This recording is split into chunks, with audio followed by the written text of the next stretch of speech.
Hi, this is Chatboxing. I'm Sean, and this video is going to be my early thoughts on the Gennady Golovkin Canelo Alvarez fight. I didn't bother making a post-fight video for the Canelo Chavez fight because didn't really think it warranted it. The whole thing was a bit of a farce. But I will talk a little bit about it with relation to this upcoming fight with Golovkin and Canelo. Canelo's basically just fought another mismatch. Most of us understood that before. I understand that there was a little bit of, there was a bit of history between them, and it was basically a sort of domestic rivalry in Mexico, so it's kind of big for that reason. But around the world, it was, it was just a lot of bollocks, really. They were trying to sell us as some big 50-50 fight, which clearly never was. Chavez Jr., you know, he was a half decent fighter. He was never like amazing. I remember he beat Andy Lee. I think it was in about sort of 1926 or something like that in the middleweight division. Apart from that, I don't really remember anything that he particularly great that he's done. He hasn't fought at that weight. I mean, for a long time. He was clearly going to be not necessarily drained. He had a good team around him, but weak. Do you know what I mean? He wasn't at a good fighting weight. That showed in the fight. Canelo basically just went in. He was sort of better than him. He was a lot more dedicated for years. And the only real advantage that I saw Chavez having is the fact that he's taller and he's got longer reach. But I've never seen him fight like that. So it's never really going to be much of an advantage. So yeah, I mean, I've heard a few people saying that the thing was fixed and it was all a bit suspicious. I mean, it did look a bit like that, to be honest with you. No, I'm not going to make accusations about stuff I don't really know anything about. But it did look a bit odd to me. It kind of reminded me a bit of when he fought your man, what's it, Angulo. That was a similar kind of thing. It reminded me of when, if you're doing like sparring with someone that you don't really want to hit, like someone like a woman, or someone a lot smaller than you, a kid or something, and you just kind of like tapping the punches in. You don't really want to hit them hard. You don't want to put any meat behind it. That's kind of what it looked like to me with Chavez and Angulo. Now, possibly Chavez just was too weak at that weight, and he just didn't have any strength to put into the punch. Could be. I mean, I don't know. In any case, it was just a sort of one-sided beating, basically. I mean, my man MBT Boxing put a video review of it. Just Canelo basically just hitting a heavy bag, which, to be honest, was pretty much what it's like. So yeah, I don't see that as having any bearing on what he's going to be able to do to Golovkin. Made him, I suppose, sharpen him up a bit, get a bit of, sharpen his tools a little bit more, I suppose, get another training camp under his belt. But he couldn't really put a dent in Chavez. Do you know what I mean? People saying, "Oh, could be at this new weight, he's going to be, punching much harder, and he's going to be a monster," and all this. There's a lot of hype around Canelo and how hard he punches. He didn't really do anything to Chavez.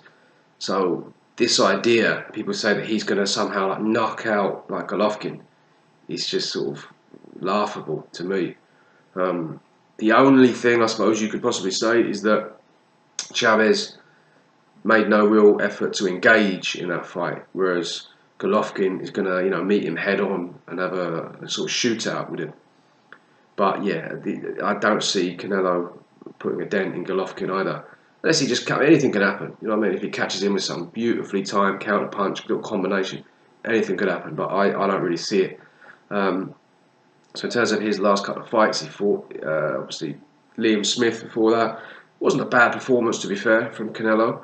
Liam Smith's a good fighter, but he's not, elite level fighter, is he? So that didn't really tell us. We know that Canelo's, a very good fighter. We know he's able to beat, most people out there. But against someone like Golovkin, top level like that, I don't know. Golovkin's last couple of fights, people are saying that he doesn't look very good.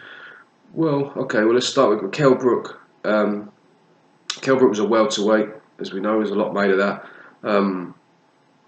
Kell Brook had an obvious speed advantage. I mean, you could say that he had like other advantage as well, but that was the obvious one. The fact that he was clearly a lot quicker. He punches a lot faster. Golovkin wasn't really used to that. So in the first half of the fight, that showed, or the first part of the fight, that really showed that advantage. Kell Brook, I've been trying to explain to people. People don't want to listen. He's a very, very good fighter, very underrated. And he was always going to give Golovkin problems for a while. The problem was he wasn't able to stand up to the sheer sort of physical strength and power of Golovkin. And that's why most people thought he's not going to win. And that's why he didn't win. So, so if you're talking about he didn't look very good in that fight, if you don't look very good in the fight but you win by TKO in the 5th round, do you know what I mean? It's not the end of the world against a high quality opponent. Someone who's a bit smaller, okay, fair enough, but you stopped him. You got hit a few times, okay, he's really quick. So, yeah, I don't put too much into that, to be honest with you. Especially it's a different environment as well. He's fighting in a different country, different climate, time zone, atmosphere, etc., etc. Probably got a bit carried away, wanted to put on a show to a different audience. Okay, and then we've got Danny Jacobs. Okay, Danny Jacobs fought an extremely good fight. Came in, not overweight, but he made no attempt to make the middleweight, the IBF middleweight rehydration limit. So he clearly came in with that as a game plan to be able to absorb a bit more punishment. But he's massive, Danny Jacobs. Big, strong, quick, long reach, very skillful. Myself, I underestimated him. I knew he was good, but I didn't know he was that good. And the fight he fought against Golovkin was, it was kind of perfect to, I don't want to say I don't want to say survive, because I think that's disrespectful. I think it was a close fight. But I definitely don't think he had a game plan to really kind of go for the win. Not saying he didn't try to win, but he didn't have a game plan which was suited to really snatching the titles. Do you know what I mean? He had one to basically pretty much nullify Golovkin, and he did to a certain extent. But in my opinion, Golovkin still won a close fight. But Danny Jacobs is very, very tall. He's got very long arms. He's got very fast hands, and he punches very, very far, very hard. So that combination of being able to box on the back foot, having the threat of hard punches coming back, quick combinations, very quick on his feet to get out there. He switched southpaw at one point, showed us different kind of style. Golovkin came up against a very, very good opponent with a very good game plan and who fought an exceptional fight. So, if that's a bad performance from Golovkin, then I don't know. Everyone's human, aren't they?